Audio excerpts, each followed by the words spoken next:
The man who came to see me that April afternoon did not look like someone carrying a 33-year-old debt. He looked like most retired carpenters look when they have lived long enough to see the things they built either stand or fall, weathered in the particular way of men who have spent their lives outdoors, thick through the hands, slow to sit down, slower still to begin talking about the thing they actually came to say. His name was Caleb Morse. He had read in the Custer County Chief that I was collecting remembrances from the settlement years, stories from people who had been in this part of Nebraska before it had paved roads or a courthouse with a proper clock tower. He told me this standing in the doorway of my office on a Thursday afternoon in April of 1921, holding his hat in both hands the way men of his generation hold things they are not sure they should have brought with them. I asked him to sit. He sat, looked at the window for a moment, and then said something I wrote down exactly as he said it, because it seemed to me then, and seems to me now, like the only honest way to begin a story of this kind. I want to tell you about a woman who kept 3 families alive through the worst night this county ever saw, and I want to tell you that I knew she was right about everything from the beginning, and I never said so, and she is gone now, and I cannot say so to her. That is the story I came here to tell. He set his hat on the edge of my desk. I opened my notebook. Outside, the April light was the particular gold of a prairie afternoon that has decided finally to be warm. To understand what Caleb Morse needed to tell me, you have to first understand what this country was in those years. Not as it appears now, with its grain elevators and its motor cars and its telephone wires following the section roads in straight lines west toward the horizon, but as it was in the middle 1880s, when the land still belonged mostly to itself. Custer County in 1885 was a place that tested a man's confidence in the word enough. Enough water, enough seed, enough time before first frost to bring in what you had planted, enough wood. And this last one, Caleb told me, was the one that separated the settlers who lasted from the ones who did not. There was no timber to speak of. A man farming in Vermont or Ohio or any of the wooded eastern states grows up understanding winter as a problem of degree. It will be cold, and you will cut wood, and the wood will burn, and the cold will be managed. He arrives on the Nebraska prairie and discovers that the equation has changed at its most fundamental point. There are no trees. There is grass and sky and wind that comes down from Canada without meeting a single hill to slow it. And there is the question of what a family burns when the temperature falls to 0 and stays there for a week. The settlers burned what they could find. Dried buffalo chips, which the children gathered in summer and stacked against the south wall of the house. Corn cobs, when the harvest was good enough to spare them. Hay twisted into tight bundles, hay twists they were called, which burned fast and hot and required someone to be feeding the stove almost continuously through a bitter night. A cord of wood, when a family could afford to haul it from the railroad town, cost more than most homesteaders could comfortably spend, and burned through faster than the catalogs from back east suggested it should. The houses themselves did not help matters. Most of the settlers in Custer County in those years lived in soddies, homes built from the prairie itself, blocks of grass-rooted earth stacked into walls 2 feet thick, roofed over with more sod laid across cottonwood poles. A soddy was warmer than a frame house in some ways and colder in others. The walls held the day's heat for a while after sundown, but the roofs leaked in rain and the floors were bare earth and there were gaps. There were always gaps in the door frames around the small windows where the sod blocks had dried and pulled apart, and through those gaps the wind found every corner of the room with a persistence that felt, on the worst nights, almost personal. This was the world Caleb Morse worked in. He had come to Custer County in 1882 as a carpenter, one of the few men in the region who could properly joint a door frame or true up a roof beam, and in the years since he had built more structures than he could easily count: barns, sheds, a schoolhouse, the framing for the Mueller store on the main road through Broken Bow. He understood how buildings behaved in cold. He had opinions, formed through experience, about what worked and what only appeared to work until the temperature dropped far enough to show the difference. He was 45 years old in the autumn of 1887, established and respected, the kind of man whose opinion on a practical matter carried weight at the hardware counter and in the conversations after Sunday service. And it was in that autumn that he began driving past the homestead of a Finnish widow named Aino Järvinen, on his way to and from jobs to the south, and noticing, in the way that a carpenter notices things, what she was doing to the inside of her home. Aino Mäkinen had come to Nebraska in the spring of 1884 with her husband Aino, a blacksmith from the Finnish coastal city of Vasa, who had read a land company advertisement translated into Finnish and decided that 160 free acres in the American Middle West was worth the crossing. Caleb described Aino to me as a large, capable, cheerful man who had no talent for self-doubt, the kind of man the frontier needed and often used up quickly. Aino died of typhoid fever in August of 1885, 14 months after arriving. He was buried on the homestead, on a low rise east of the Sadi. In ground, his wife broke herself with a spade he had brought from Finland. Caleb told me he drove past the morning after the burial and saw Aino standing beside the mounded earth in the early light, not weeping, not moving, simply standing, with her hands at her sides, in the particular stillness of a person who has just made a decision they have not yet found words for. He did not stop. He told himself she needed quiet. He drove on. What he did not know, what no one in the settlement knew, because Aino was not the kind of woman who made her private negotiations available to neighbors, was that she had buried something else in that ground alongside Aino. In the inside pocket of the coat she had worn on the ship from Finland, she had carried, for the entire 14 months of their time in Nebraska, a return passage ticket. Aino had thought it foolish to keep it. She had kept it anyway, in the way that a practical woman keeps a thing she hopes she will never need. She placed it in the grave that morning before she filled it in. She was 40 years old.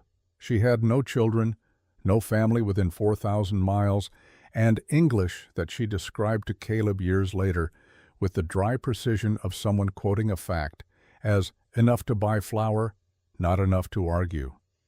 She stayed. The first winter alone nearly finished her, not through cold but through fuel. She had not understood, watching Aino manage the stove, how much constant attention the system required. The hay twists burned in 20 minutes. The buffalo chips were damp from an autumn that had been wetter than usual and produced more smoke than heat. By February, she was burning fence posts, and by March, she was seriously considering whether the homestead could be sold for enough to get her as far as Omaha, where she had heard there was a Finnish community of some size. March ended. April came. The grass turned green over Aino's grave. She did not sell. Instead, she spent the summer of 1886 thinking about heat, the way her father had thought about it in Ostrobothnia, not as something you fought your way through, but as something you managed, contained, and refused to waste. Her father had been a farmer in a province where winter lasted 7 months. The house she had grown up in was not large.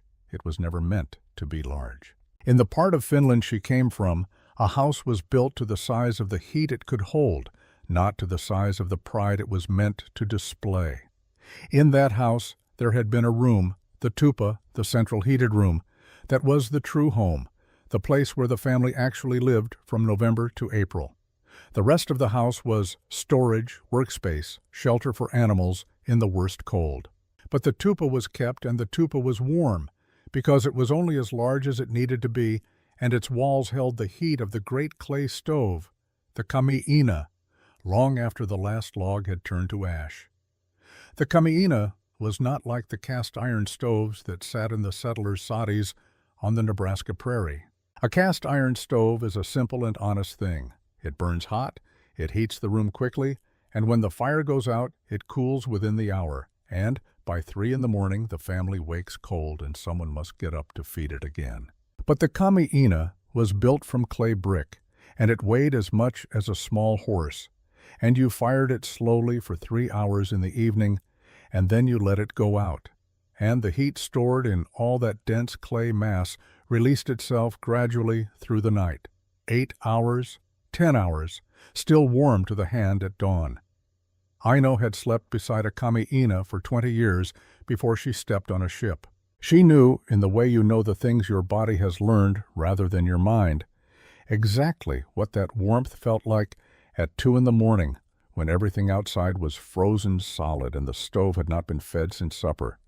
She knew it the way she knew the weight of a full water bucket or the smell of rye bread in a stone oven, not as information, but as memory stored somewhere below the level of language. She had no clay brick. She had no mason, no kiln, no source of the shaped and fired materials that a proper kamiina required. What she had was the prairie itself, the same raw clay earth that the homestead was built from, the same rye straw that the fields produced, and something that every settler on the Nebraska prairie had in abundance and thought of as nothing more than a nuisance to be shoveled away from the barn door.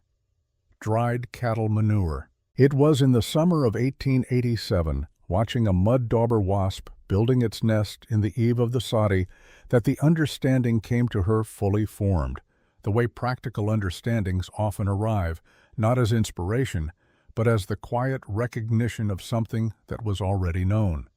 The wasp was mixing soil with something fibrous, creating a material harder and more durable than either ingredient alone. Aino had seen her father's farmhands do the same thing when repairing the kamiina's firebox. Clay, straw, and the fine organic fiber of animal dung worked together until the mixture moved like dense bread dough and dried to a surface that shed water and held heat and did not crack. She began that September. Caleb Morse first saw her working on a Tuesday morning in the second week of September, 1887. He was driving a load of lumber south toward the Dietrich place, where a new storage barn was going up before harvest. It was early, the air still cool with the memory of night, and the slant light made the prairie grass look briefly silver as he came over the low rise that put the Yervinen homestead in view. She was standing in a large wooden barrel, the kind used for salting pork, with her skirts tied up and her feet bare, moving in a slow circle through a dark mixture that reached her ankles. She was not hurrying. She moved the way a person moves when they are doing something that requires patience more than speed, and her eyes were on the ground in front of her, and she did not look up when his wagon passed on the road 30 yards away. He pulled up the horses. He was a carpenter. He could see, even from the road, the partial wall inside the open soddy door, a new wall standing inside the existing one, maybe 8 inches in, made from the same dark material she was mixing in the barrel. The gap between old wall and new was packed with dry grass, dead air space, insulation. He understood what she was doing in approximately the time it takes to draw breath. He sat on the wagon seat for a moment with the reins loose in his hands.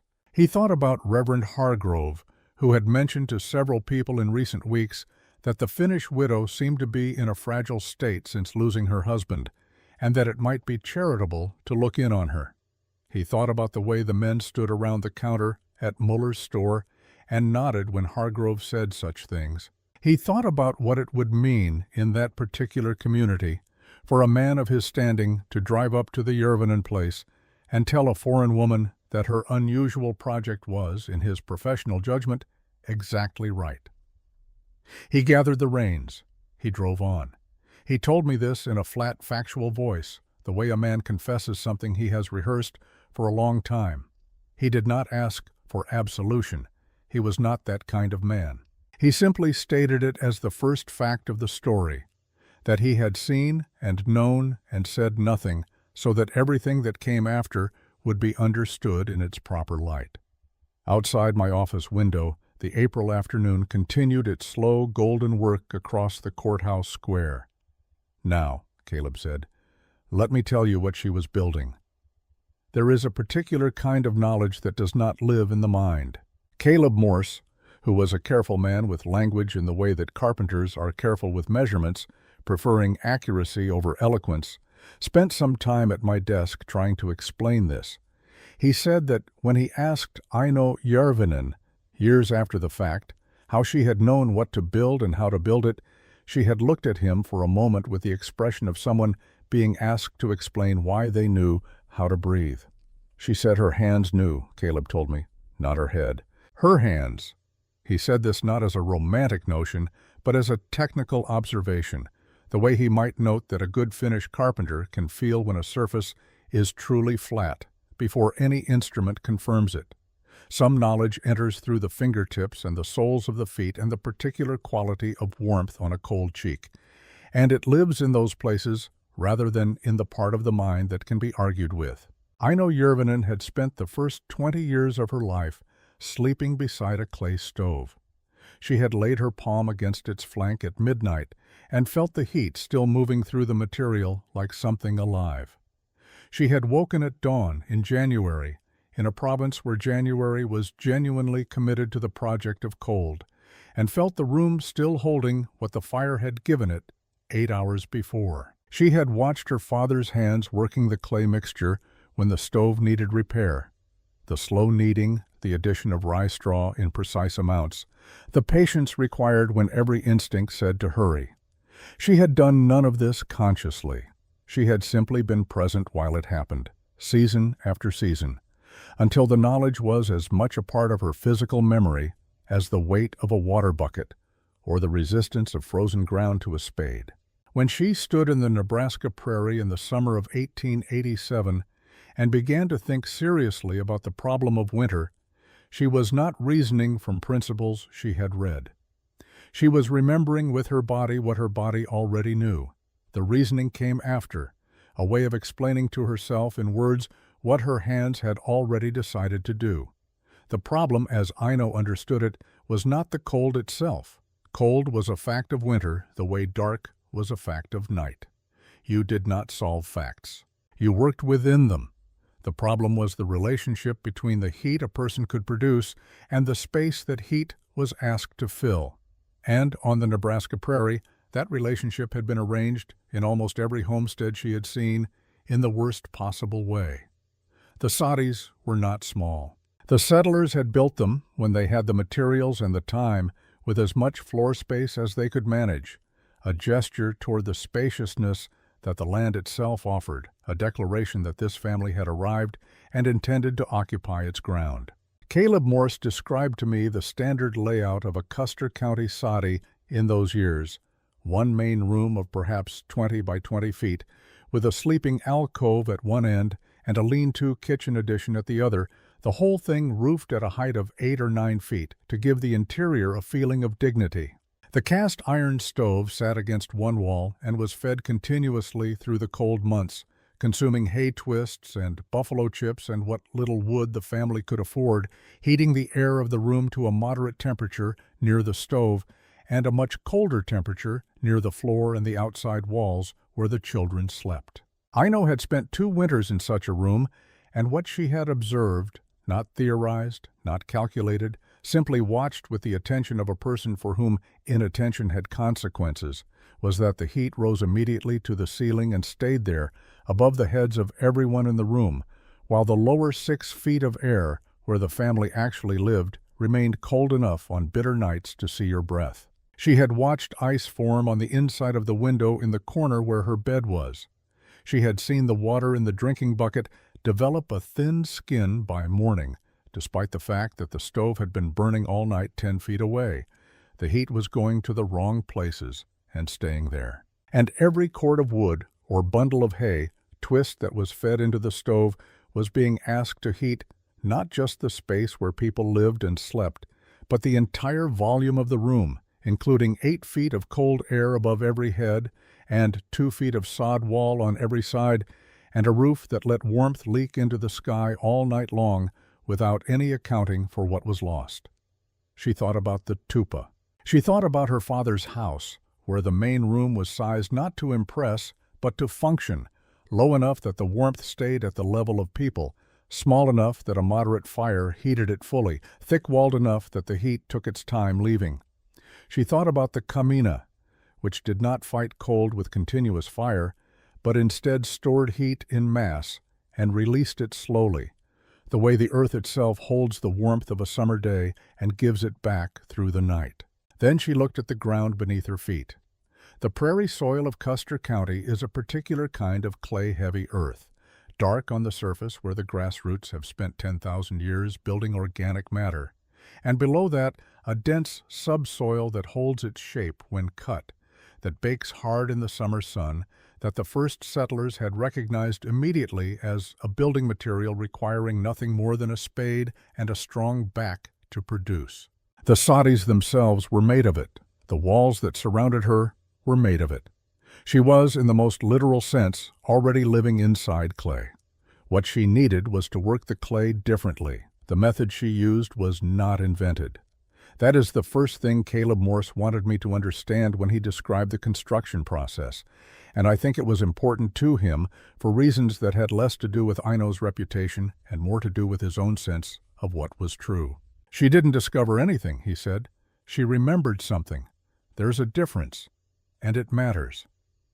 What she was making was a mixture that builders in Ireland and Wales and the older parts of Germany had used for centuries under various names: cob, clay lump, lame. A combination of subsoil clay, fibrous organic material, and water, worked together until the clay particles were thoroughly coated with fiber and the mass behaved like a very stiff dough. When built up in courses and allowed to dry slowly, it became a material of considerable hardness and excellent thermal properties, denser than wood, slower to heat and slower to cool, and possessed of a natural resistance to air infiltration that the stacked sod walls of the standard soddy, for all their thickness, could not match. Aino used 3 materials. The first was subsoil clay from the creek bank behind the homestead, where the water had cut down far enough to expose the dense gray-brown earth below the topsoil. The second was rye straw from the summer harvest, cut short and added to the mix in handfuls as Caleb had watched her doing, the straw serving the same purpose as the steel rods in modern reinforced concrete, giving the dried material tensile strength so that it could flex slightly with temperature changes rather than cracking along straight lines. The third material was dried cattle manure, and this is the one that required explanation when Caleb first described it to me, because it sounds at first like the expedient of poverty rather than the choice of knowledge. But it was not. Cattle manure, when the animals have been grazing on mixed grass prairie, contains a quantity of finely comminuted plant fiber, material that has passed through the digestive process and been broken down to a length and fineness that raw straw cannot achieve. When worked into a clay mixture, this fine fiber distributes itself evenly through the mass, filling the microscopic gaps that coarser straw leaves behind, creating a material that is not merely hard when dry, but genuinely dense, with fewer internal air pockets, greater thermal mass per inch of wall thickness, and a surface that, when finished smooth with a wet hand, will turn a light rain and hold its face through seasons of freeze and thaw. Her father's farmhands had added the same material to the repair mortar for the kamiina. She had watched them do it. She had not known, at the time, that she was learning anything. She had simply been present, and her presence had been enough. She spent the first week of September gathering materials. The clay she dug herself from the creek bank with a short-handled spade, filling the farm wagon and driving it up to the soddy and unloading it beside the south wall. The straw she had from the harvest, the dried manure was everywhere, requiring nothing more than a basket and a tolerance for the work. She filled the large pork barrel with a measured combination of the 3. Caleb could not tell me the proportions because Aino had told him she measured by feel, the way a baker measures flour, and added water until the mixture reached the consistency she wanted. Then she removed her shoes and stockings, tied her skirts above the knee, and stepped in. The mixing was done with the feet because the feet are more sensitive than any tool for detecting the moment when a clay mixture has been worked to the right consistency. when the clay particles have been fully incorporated with the fiber, when the material moves as a single substance rather than as two things reluctantly combined. A mixer paddle or a hoe cannot tell you this. Your feet can. She moved in a slow circle, as Caleb had seen her doing that September morning from the road for the better part of an hour, until the material beneath her had achieved a uniform texture and resistance that she recognized from a farm in Ostrobothnia, from childhood, from the particular feeling of a thing being done right. The wall she built was not the outer wall of the soddy. That wall, 2 feet of stacked sod blocks, uneven and settling and increasingly gapped at the joints, stayed where it was. What Ino built was a second wall, inside the first, standing 8 inches inward from the original surface. Caleb described the construction method to me with the appreciative attention of a man who has spent his life working with materials and understands the difficulty of making them behave. She built in courses, a layer of the cob mixture perhaps 4 inches thick, applied by hand and shaped with a wooden float she had made from a broken wagon board, then left to dry for 2 days before the next course went up. The work was slow, not because she was unskilled, but because the material required it. Cob laid too quickly before the lower courses have dried and stiffened will slump under its own weight. She understood this and did not fight it. The gap between old wall and new, 8 inches of space that would otherwise have been simply air, she packed with dry rye straw from the summer harvest, tamped firm but not compressed, filling the cavity from floor to ceiling. Dead air space was the true insulator she had learned from watching the camina builders of her childhood, who left deliberate voids inside the clay mass to slow the movement of heat. The straw held the structure of the gap and multiplied its effect, thousands of tiny air pockets trapped in fibrous material, each one a small impediment to the passage of warmth from inside to outside. The new wall was 8 inches of dense clay fiber composite, plus 8 inches of straw-filled dead airspace, plus the original 2 feet of sod. Against the cutting wind of the Nebraska prairie, which found the gaps in standard construction the way water finds the low point of a vessel, this compound wall presented something that the wind had not encountered on the homestead before, a surface it could not read. No gaps, no joints pulling apart as the material dried. No place where pressure could drive cold air through to the interior. She built the north wall first, because north was where the worst weather came from, then the west. Then, in October, the east. She left the south wall unrebuilt. The south wall caught what winter sun there was, and she had calculated in the practical way of someone who measures by what they know rather than what they have been told, that the south wall could be addressed the following year if the system worked as she believed it would. The ceiling she lowered in the first week of November, when the morning temperature had begun to stay below freezing into mid-morning, and she could feel, in the way she always felt these things, that there was no more time for deliberation. She built a frame from the straightest cottonwood poles she had, spanning the room at a height of 6 feet and 4 inches, enough to stand under without stooping no more, and wove rye straw across the frame in a thick mat, then applied a layer of the cob mixture over the top and worked it smooth. Below the original ceiling of 8 feet, there was now a false ceiling at just above head height, and between the two was 1.5 feet of insulated, dead airspace that the heat of the room would never be asked to warm. The room had been made small, not cramped.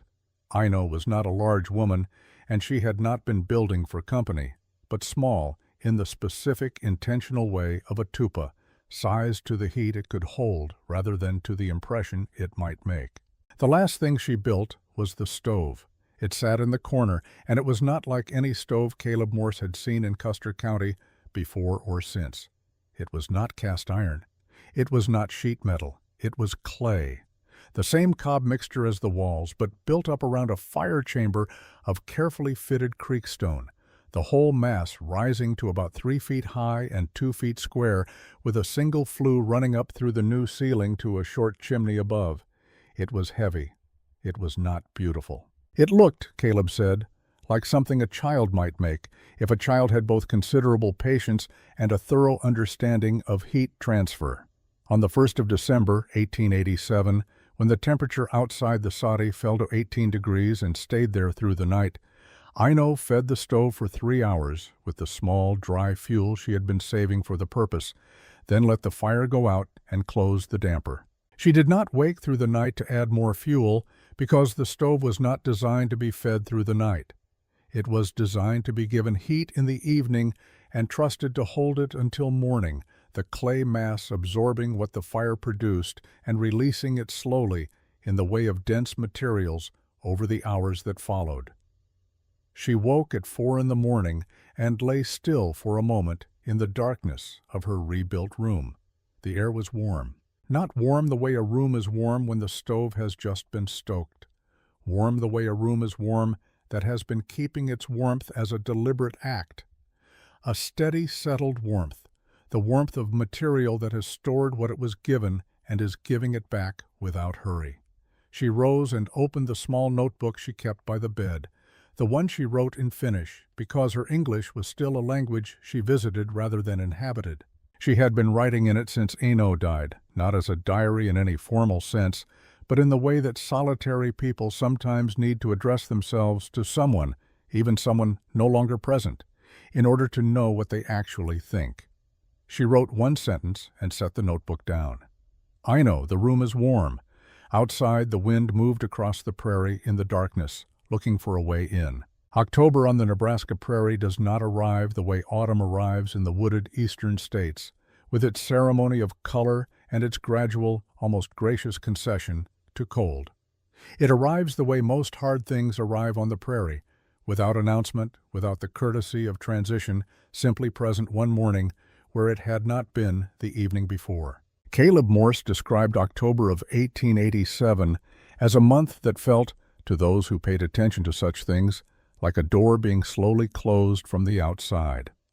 The days shortened in the standard way of days in October, and the grass went from green to gold, to the particular pale straw color that means the growing is finished, and what remains is only what will be left when everything living has retreated as deep into the ground as it can go. The mornings held frost by the second week. The water in the stock tanks developed thin ice by the third. Most settlers in Custer County spent October the way they spent every October, completing, rushing, finishing what the summer had left undone, cutting and stacking the last of the fuel, banking the foundations of their soddies with extra earth against the coming cold. There was a collective urgency to the month that Caleb compared to the behavior of the birds he watched moving south along the Loup River, purposeful, instinctive, driven by something older than thought. Ino Järvinen spent October finishing her walls. The east wall had given her trouble, and Caleb wanted me to understand this because he felt the trouble was important, not as a setback that the story should minimize, but as evidence that what she built was earned rather than simply arrived at. The east wall of the soddy had been laid by Ino in the spring of 1884, in the hurried manner of a man who had several things to accomplish before the first summer was out, and not quite enough time to accomplish all of them properly. The sod blocks were unevenly sized and had been stacked without as much care for fit as the north and west walls, and in the 3.5 years since their laying they had settled and shifted until the inner face of the wall was not a flat surface, but a complicated landscape of projections and recesses that made the application of a straight new cob wall difficult. She had to chink the worst gaps first, filling them with smaller cob patches that needed to dry before the main wall course could go up against them. This added days she had not planned for, working in the evenings by lamplight, her face close to the wall, her hands finding by touch what the light was insufficient to show clearly.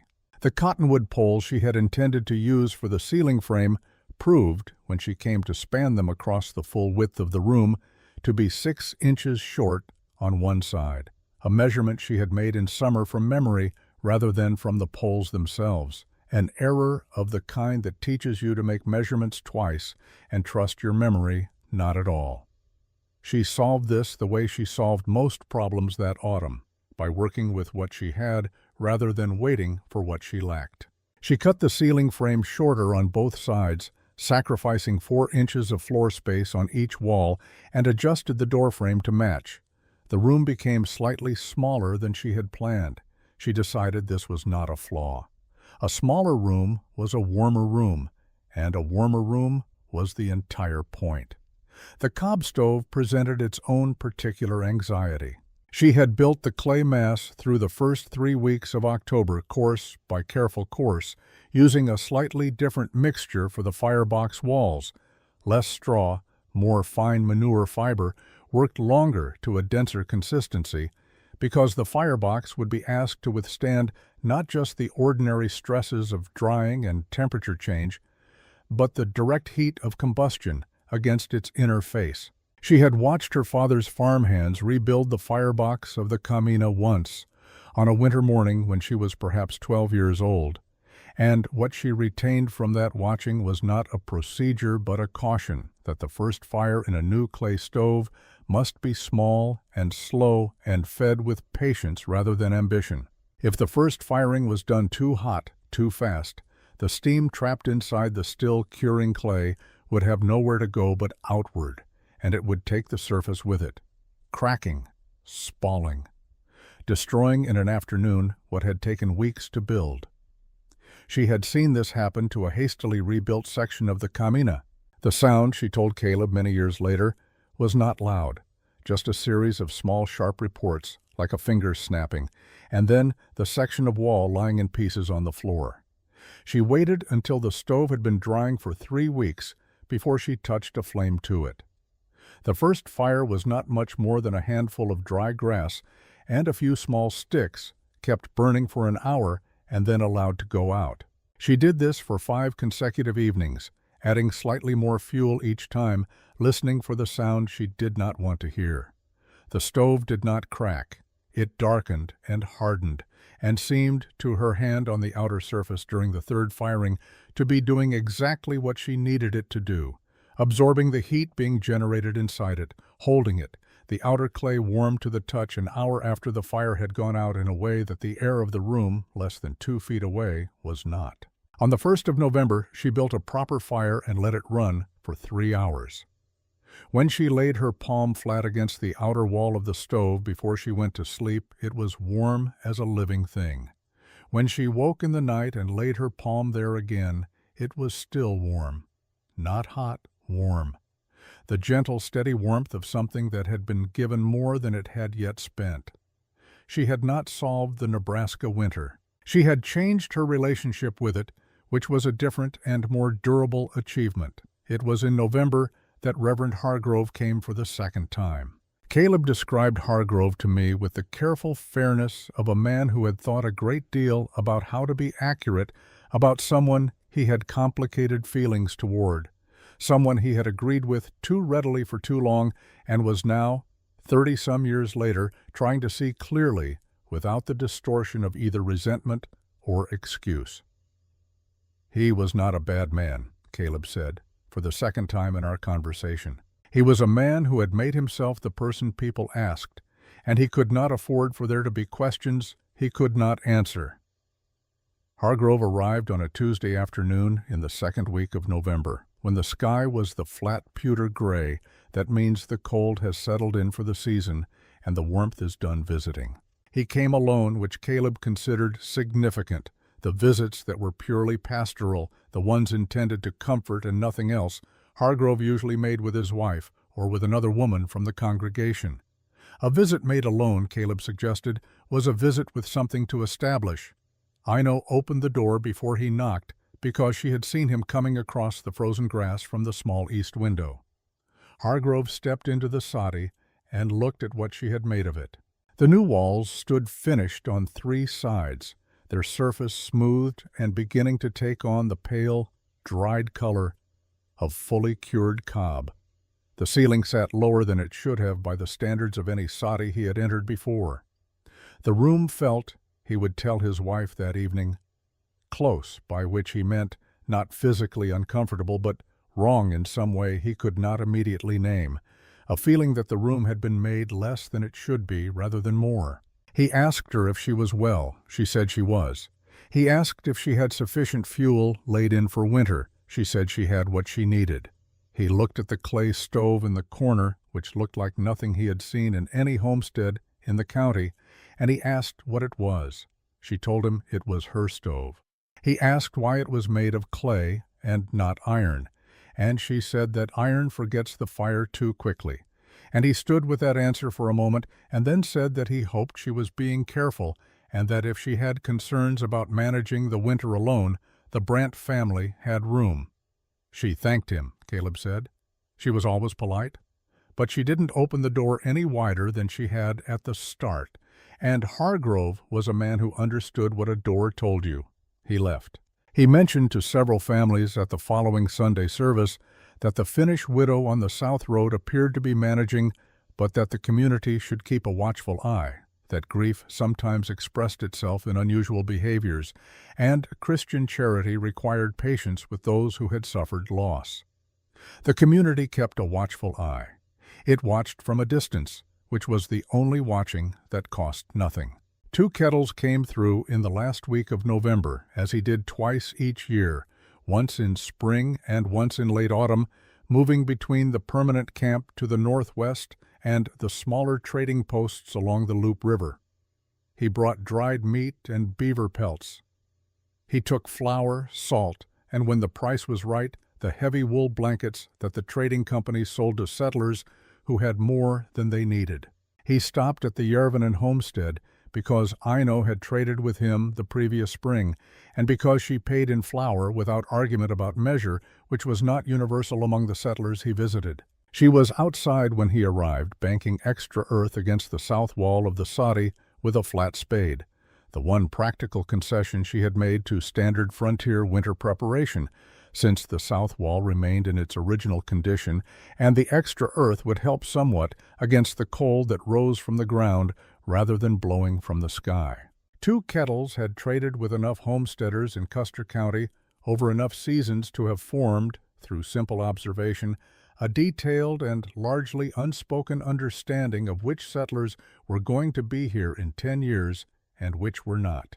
He looked at a property the way Caleb looked at a building, reading it for what it told him about the people inside, about their attentiveness, their economy of effort, their willingness to learn from what the land was demonstrating rather than insisting on what they had decided in advance. He looked at the Järvinen homestead. He looked at the banked earth, neatly done. He looked at the fuel stack, modest but dry, protected with a tightly lashed grass covering. He looked at the single window on the south face, hung with a heavy internal shutter that could be dropped at night to hold the day's warmth inside. These were not innovations. These were the ordinary details of a person paying attention. Then he stepped through the door that Aino held open and saw the room. He did not examine it the way Hargrove had examined it. He did not ask questions or offer opinions. He stood in the middle of the lowered, cob-walled space and was quiet for a moment, and then he completed his business, weighed out the flour, accepted the pelts she offered in trade, discussed by gesture, and the small shared vocabulary they had built over 2 seasons the price of the blanket she wanted. At the door, leaving, he paused and looked once more at the cob wall beside the entrance, where the new surface met the old soddy jam in a careful joint she had worked smooth with her palm. He placed his own hand flat against it, as she had placed hers against the stove at night.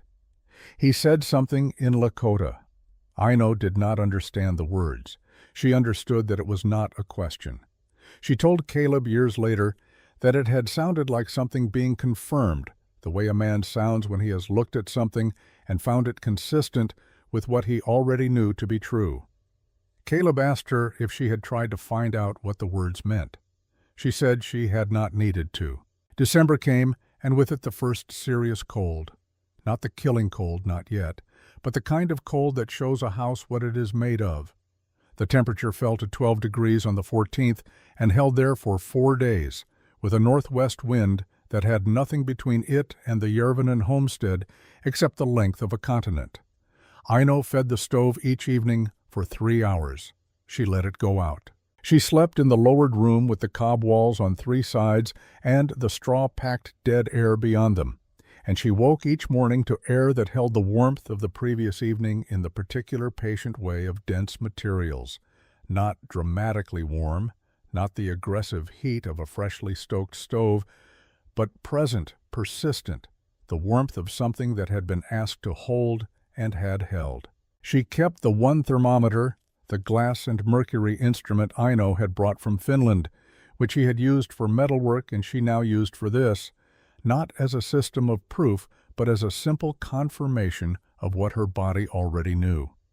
She did not record the numbers in the careful, hourly way of a man conducting an experiment.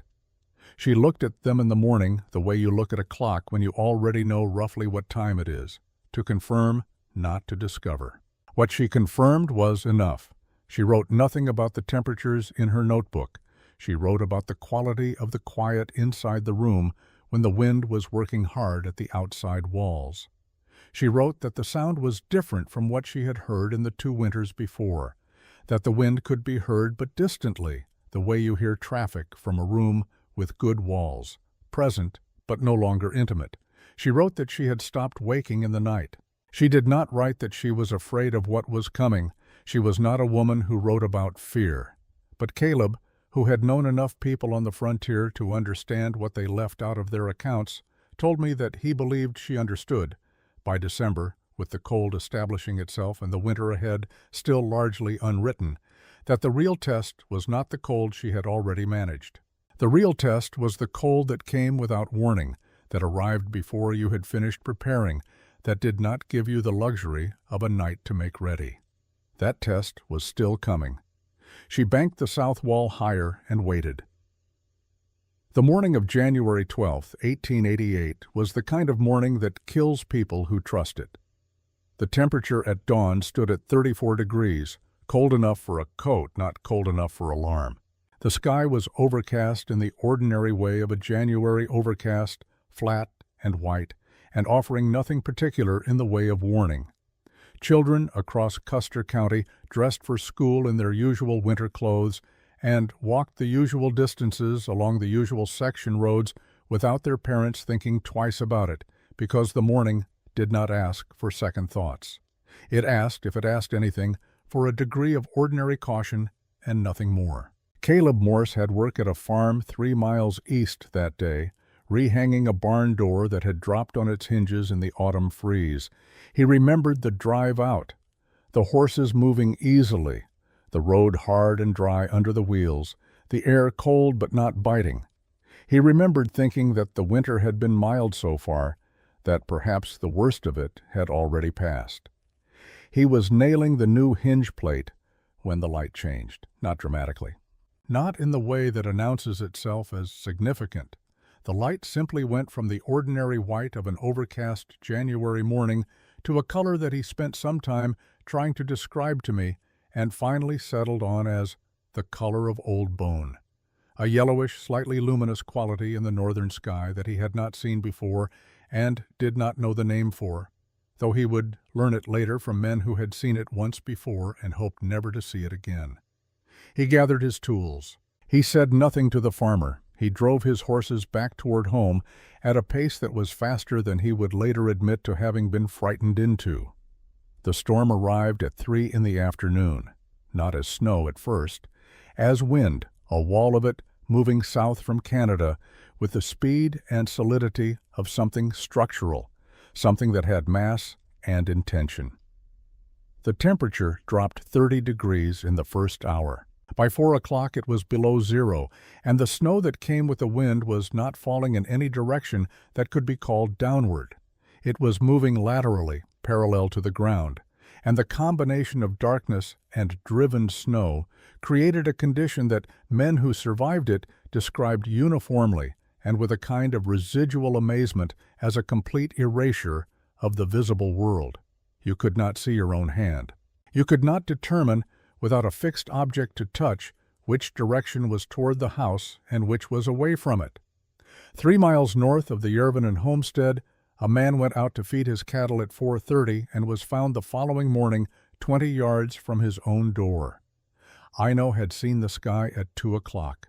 She had been splitting the last of her cottonwood kindling behind the soddy when she looked up and saw in the north the color that she knew from a winter morning in Ostrobothnia when she was 8 years old, and her father had put down whatever he was holding and walked quickly, without explanation, toward the barn.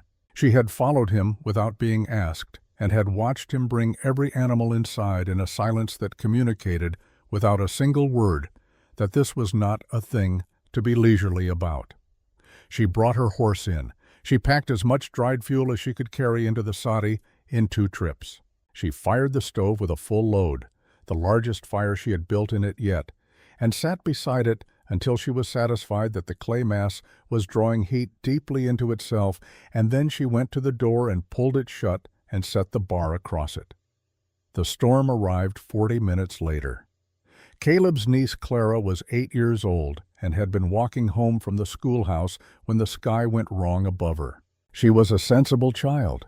Caleb said this without the softening tone that adults use when they are attributing sense to a child they love, but in the flat, appraising way he used when describing structural materials that had performed as required. She was sensible, and when the white came down around her and the road vanished under her feet, she did not run. She found the low place at the edge of the road where the grass grew tallest along the drainage ditch, and she sat down in it and pulled her coat around her and did not move. Caleb found her there an hour later. He had gone back out into the storm with a rope tied to the door handle of his house, working outward in arcs until the rope ran out, then tying it off and going back for more rope, a process he described without drama as simply the only logical method available. He found her by touching her boot with his foot in the white dark. He carried her to the nearest shelter, which was not his own house. The door of the Yervinen soddy opened before he reached it, because Ino had heard, or perhaps felt, the change in the pressure against the south wall that a person moving close to it produces even in the loudest wind. She held the door, and Caleb came through with the child, and she closed it behind them and set the bar again. He stood in the lowered room and felt the air against his face. He was a carpenter, and carpenters know materials by touch before they know them by measurement. He had been outside in 0 degrees and 40-mile wind for the better part of an hour. He knew exactly what his skin was reporting to him. He knew what warmth felt like after serious cold, and he knew the difference between the aggressive, localized heat of a fire close by and the diffuse, settled warmth of a room that had been holding its temperature steadily for some time. The stove in the corner was not burning. The fire had been out for at least 2 hours. He could see no glow, no active heat source of any kind. And the room was warm, not overwhelmingly, not the way a room is warm when someone has just been stoking, but warm in the way of something that had committed itself to a temperature and intended to maintain it. He set Clara down on the sleeping bench and pulled the blanket over her. She stopped shaking within minutes. She was asleep before he had finished taking off his outer coat, in the deep, immediate way of children whose bodies have decided the emergency is over. He stood and looked at the cob wall. He was not a man who touched things unnecessarily. He had the craftsman's habit of keeping his hands purposeful, but he crossed the room and pressed his palm flat against the new wall the way Ino had pressed hers against the stove in the nights before winter settled in. The surface was faintly warm, not dramatically, just present, just above the temperature of the air in the room, releasing what it had been given over the hours since the stove went out in the slow, patient way of dense materials honoring their obligations. Then he touched the original soddy wall on the other side of the doorframe, where the old sod had been left unmodified. It was cold. Not as cold as outside, but cold in the way of a material that has been losing what warmth it had all night and has nearly finished the losing. He stood with one hand on each wall for a moment, feeling the difference that 8 inches of mixed clay and dead air space made between them, and he was quiet in the way that a man is quiet when he is understanding something he should have understood 3 months earlier. Reverend Hargrove arrived in the deep middle of the storm's second day. He did not arrive alone, and he did not arrive for himself. This was the thing Caleb wanted me to be clear about. the distinction between Hargrove's arrival and a simple surrender of pride. He came through the storm leading Margaret Tully by the arm, a widow of 67, who lived 2 miles east, and whose sati had failed her by degrees through the first night. The cast-iron stove had consumed her last usable fuel by midnight. The walls had admitted the wind through gaps that moderate cold had left invisible. By morning, the water in her kitchen pail had frozen solid, and the temperature inside the main room was not distinguishable to the body from the temperature outside. Hargrove had found her when he went to check on her at first light, moving between his house and hers along the rope he had strung between them the previous autumn. A sensible precaution, Caleb noted, that gave him more credit than the man usually received in the telling of this story. He brought her to the nearest place he knew to bring her. Ino opened the door. Hargrove stood in the entrance with Margaret Tully leaning against his arm, and he looked into the room where Caleb sat beside the sleeping child, and the air was warm enough that Caleb's outer coat was hanging on the peg by the door rather than wrapped around his shoulders. Hargrove said nothing for a moment. Then he said, Mrs. Tully needed warmth, and Ino said yes, and moved to help the old woman through the door. There was no speech about having been wrong. There was no scene of acknowledgement. Ino did not arrange her face into an expression of vindication, and if Hargrove's face held anything other than exhaustion and cold, and the focused practicality of a man who had spent 2 days managing a crisis, Caleb could not identify what it was. What happened was that Margaret Tully was brought inside, and the door was closed, and the 4 of them, and the sleeping child, occupied the small warm room while outside the storm completed its work on the county. Caleb measured the temperature the following morning with Ino's thermometer. He did it not for the record, but for his own understanding, the way you confirm with a level what your eye has already told you is true. Outside, the mercury read 4 degrees. In the main body of the sati, beyond the cob walls, it read 29. Inside the small room, with the stove still cold, with 4 adults and a child generating the only heat the space had received in 12 hours, it read 58. He wrote the numbers down on the back of a timber receipt he had in his coat pocket. He kept that piece of paper for 33 years. He had it in his wallet when he came to my office. The storm broke on the morning of the 14th. The silence it left behind had the quality of something that has said what it came to say, and sees no reason to add to it. The community came out slowly, the way people emerge from shelter when they are not entirely certain the emergency is finished, and spent the first day of clear weather accounting for what had been lost. Livestock, mostly. Cattle and horses found frozen in drifts, in barns with walls that had not held. Fuel stocks depleted past the margin of safety. A child, 3 miles north, in a cabin whose walls had failed entirely. The absence of that child moved through the settlement quietly, the way the worst news always moves, not announced so much as simply known, settling into the community the way the cold itself had settled in, pervasive and unwelcome and requiring acknowledgement. In the weeks that followed, the conversations at Muller's store did not sound the way Caleb had expected them to sound. He had expected either silence on the subject of Ino's walls or a loud and communal declaration of conversion, the way communities sometimes behave when a crisis has resolved in a manner that demands a clear response. He got neither. What he got was quieter than both. Margaret Tully told anyone who would listen, not triumphantly, but in the flat factual way of a woman reporting what she had observed, that the room she had sheltered in during the storm had been warmer than her own house on a moderate night with a full fire. She said this as information, not argument. She repeated it until it had been absorbed. Helga Brandt came to the Yervinen homestead on a Thursday, 3 weeks after the storm, in the early afternoon, when the light was flat, and the ground still hard with cold. She brought no food, no gift. She brought her husband's cob trowel, a wide, flat thing he had used for chimney work, and she held it up at the door without explanation. Ino looked at it and stood aside to let her in. They spent the afternoon together in the way of women who have work between them and no need to explain it. Helga watched Aino's hands on the tool. Then she took the tool herself and tried it against a small section of fresh mix Aino had prepared, and tried it again when it was not right, and again after that. She did not leave until she had the motion, the particular wrist angle that laid the material smooth in a single pass without pulling it.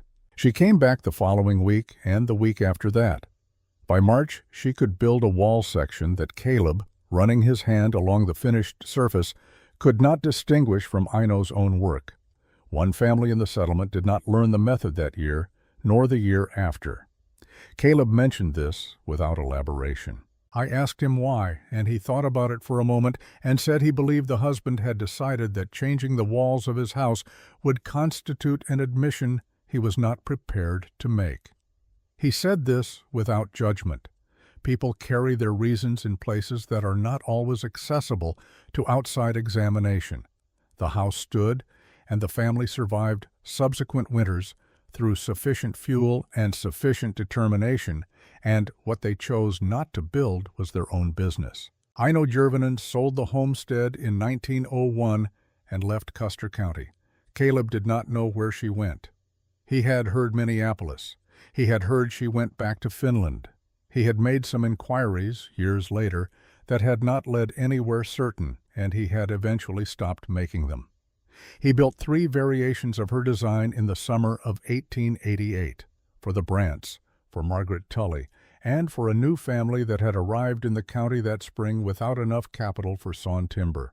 He called it, when he described it to the families, the Finnish way, because it had a name, and the name was accurate, and he could not think of a better one. The families called it various things among themselves. What they called it mattered less than whether they built it, and they built it, and the walls stood.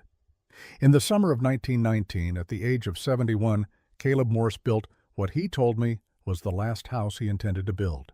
It was for his own grandson, on a piece of land 3 miles south of the original Järvinen homestead. He built it with sawn timber properly framed with good windows and a tight roof. He built it the way a carpenter with 50 years of experience builds a thing when he is building it for someone he loves. Inside the north wall, he added a second skin of cob. He packed the gap with rye straw. He lowered the ceiling of the sleeping room by 14 inches and insulated the space above. He did not explain this to his grandson. He did not mention Aino Järvinen. He built what he knew needed building and finished his work and drove home in the late afternoon of an August day, the kind of warm and quiet August day that makes the Nebraska prairie seem, briefly, like a place that has made peace with the people living on it. He was quiet for a moment after he told me this. The April afternoon outside the window had begun its slow decline toward evening, the light softening toward the particular gold that precedes the prairie dusk. "She was right from the beginning," he said. "I knew it in September. I should have said so." He stood and picked up his hat and put it on with the careful attention of a man whose hands have always known what they were doing. "I don't know where she went," he said. "That's the part I can't fix." He walked out into the April afternoon and did not look back, and I sat alone with my notebook and the cooling light, and the 3 numbers written on the back of a timber receipt that he had left, without comment, on the edge of my desk. Outside 4 degrees, outer room 29. Inside the widow's walls, with the stove cold and the storm at full fury, 58.